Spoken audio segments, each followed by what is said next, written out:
Hindi naman madaanan ang ilang tulay sa Pampanga na sinira ng malakas na lindol. Narito ang report ni Atom Araulio.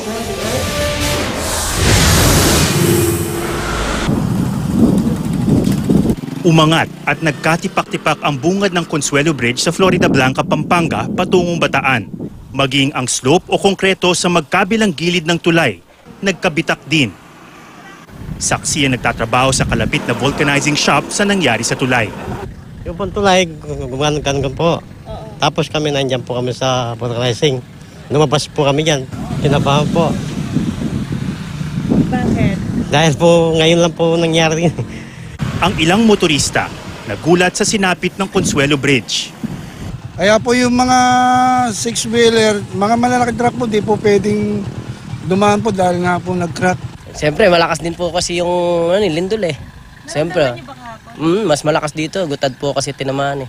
Napuruhan din ng lindol ang Samsuan-Lubao Bridge sa Lubao, Pampanga. Bumigay ang tinatawag na shoulder ng tulay at nagbagsakan pa ang tinatawag na wheel guard sa gilid nito. Halos wala ng suporta ang isang lane sa ilalim, kaya di na ito pinadaraanan sa mga motorista. Sa ngayon, nakapag-deploy na ng tauhan ng DPWH sa mga napinsalang tulay para mamonitor ang sitwasyon at maiwasan ang anumang aksidente.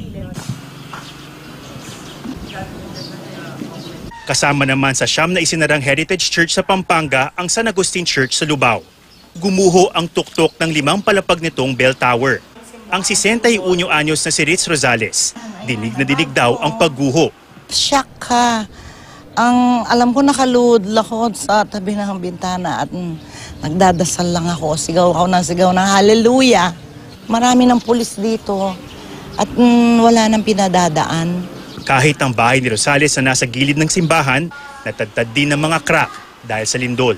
Ako lang mag-isa. Nagsilabasan ang mga kasama ko. Kung hindi ka mabait, siguro nadaganan ako dito. Atom Araulio, GMA News.